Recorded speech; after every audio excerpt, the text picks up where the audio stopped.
What's up, Wolfpack? We are down a back road once again, and today we are lucky to have with us all the way from Texas, Mr. Wade Bowen. How you doing, my man? Good, hanging in there. Man, I'm feeling. I know you've been touring for what, 2-3 months now? Like pretty much nonstop, right? Well, we don't ever really stop touring, but yeah, we've been hitting it really hard this summer. 2 albums and 2 tours going on, so summers are always crazy for us, but that's a good thing. Good problem to have. Mm-hmm. And now you kind of gone, and now you're doing your independent thing. And I know one of the things, I was listening to the new album, and I had seen an interview about, you were like, I'm going to do what I want to do on this album. Everything I want to kind of put out there. I want it to be me. I don't care. I don't have a label telling me, oh, you can't have a guitar solo. You can't have this. You kind of wanted to do it your way, right? Well, I mean, that's quite an overstatement, I think, of what, because I never was told by anybody what to do with my career or how to do it. I really enjoyed the time I was with Sony. Mm-hmm. They were great people and still friends to this day. It was just bad timing; it just didn't work out very well. And I think when you're at a major label, when I was there, you have a lot of people that really want you to succeed and really get behind you, and so you have a lot of people that are, kind of.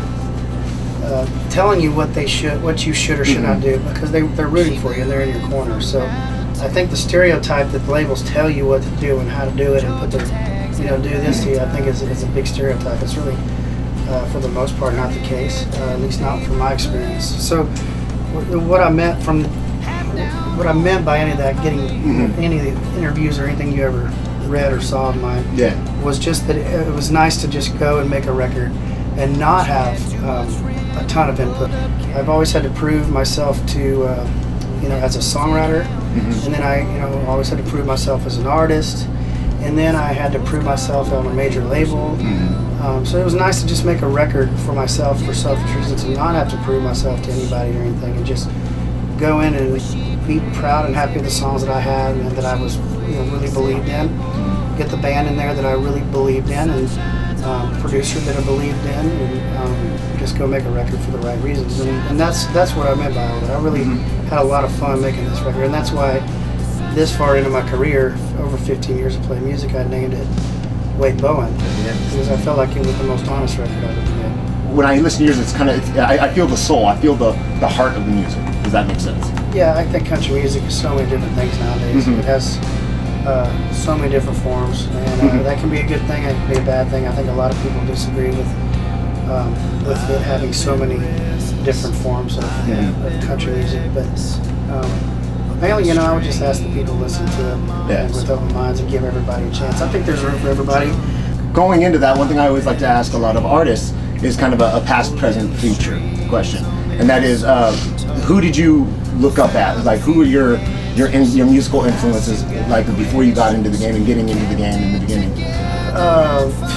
They were all over the place, and I think that's kind of what you hear in my music.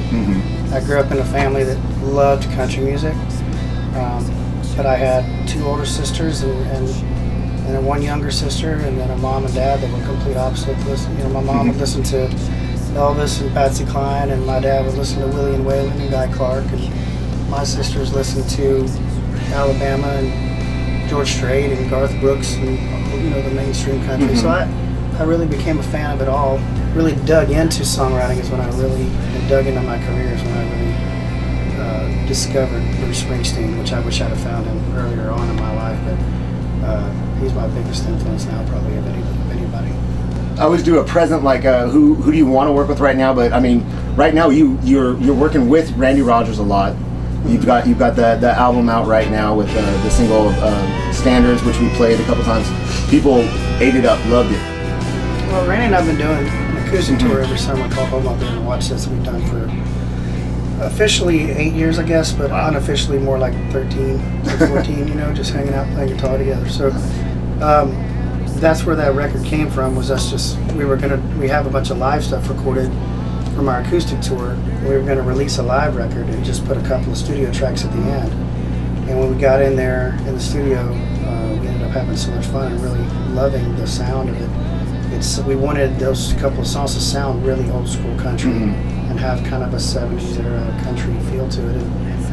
And just thought it sounded too good to just do 2 songs or 3 songs. So we ended up going back in like a month later and made a record really like that. It just kind of fell out of the sky. We didn't really plan it or think it through. It just kind of happened. And I remember our managers calling us from Nashville and saying, "What the heck's going on down in Austin? You guys are spending all this money in the studio." We're like, "We don't really know, but I think it's pretty cool. We'll see what we come up with." And you know, we're really proud of the record. I think it's it's almost an alter ego kind of thing. Mm-hmm. Kind of step away from what we normally do and really got into our roots, that really heavy country stuff that we love to sing and love to play and love to listen to every night. Listening to the album though, you could hear it was 2 friends. It wasn't like, okay, hey, let's put this guy and this guy. Oh, you guys seem like you guys are good making there was that. I could hear that in the music and stuff. I'm telling you right now, go get Wade Bowen's album, Wade Bowen. You can feel the heart and soul in it. Go get it. Out right now. Google, iTunes, whatever. Yeah, what he said. Well, thank you so much for sitting down with us, man. We will see you again, and thanks a lot for kicking it down the back road.